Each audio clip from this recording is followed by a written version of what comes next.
North Wales, its dramatic landscapes and rich local history have stoked the fires of myth and legend here for centuries. From King Arthur and his legendary sword Excalibur to mountain-dwelling dragons taking pride of place on the flag today. Though here amongst the awe-inspiring peaks of Snowdonia, you'll find one tale that comes up time and time again. One not of mysticism or mythical creatures, but a story of loyalty, bravery and sorrow. This is the tale of Beddgelert.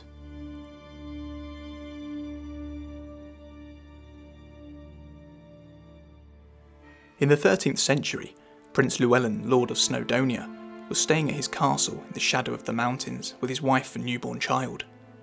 He would often go hunting through the hills and forests with his pack of astute hunting hounds by his side.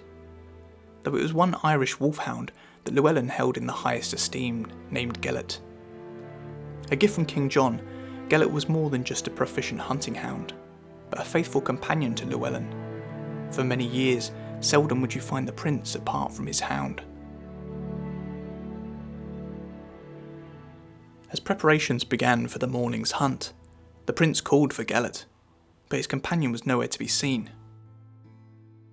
Llywelyn knew Gelert, being the smart dog he was, wouldn't miss a hunt without reason, and thus took to the hills, leaving his newborn child asleep in the castle.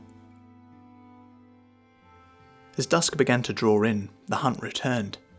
Llywelyn ascended the stairs to tend to his child. As he opened the door, silence, and through the darkness, his old friend Gelert came bounding up to his side with his usual excitement at his master's return. Before reciprocating the gesture, Llywelyn took a step back, his child nowhere to be seen, crib overturned, and Gelert's snout dripping with blood. The picture was clear. Llywelyn, overcome with rage, lunged at Gelert, driving his dagger into the dog's side. The hound letting out a howl as he took his final breaths at the hands of his trusted master. There was Gelert's cries dimmed to a whimper. The sound of a child's cry took its place. From beneath the overturned bundle of blankets, the prince's son, not a scratch.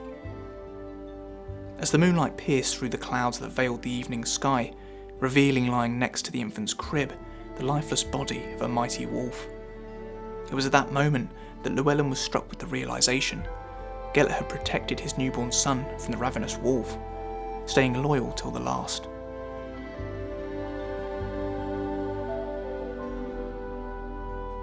Distraught, Llywelyn brought Gelert's body down into the valley, bestowing him an honourable burial where the River Colwyn and the River Glaslyn meet. And this is the grave of Gelert.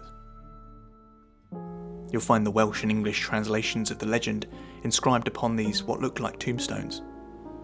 Upon burying his companion, Llywelyn's remorse stayed with him, and it's said that he never smiled again. About 30 yards from the grave, you'll find a statue of the faithful Gelert, the hound standing watch as described before us. The village here even takes its name from the legend, Beddgelert, Welsh for Grave of Gelert.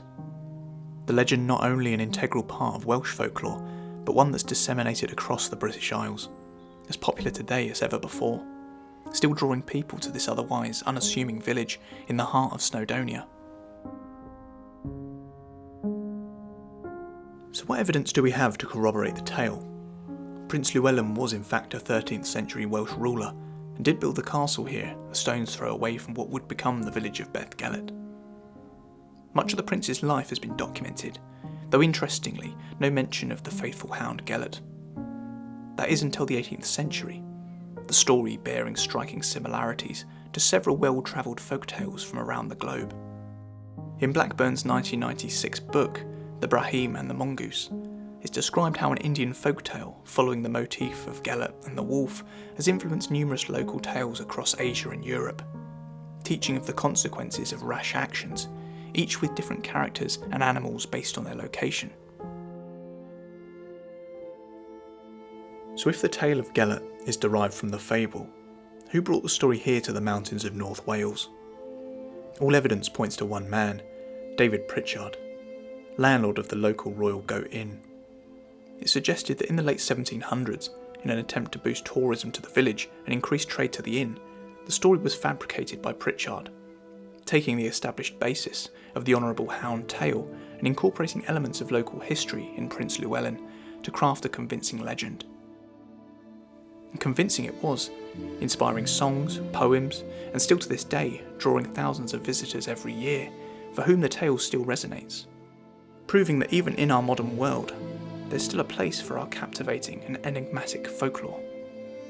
So whether there is a body beneath the grave here, or it is in fact a complete work of fiction, the importance to the story is up to you.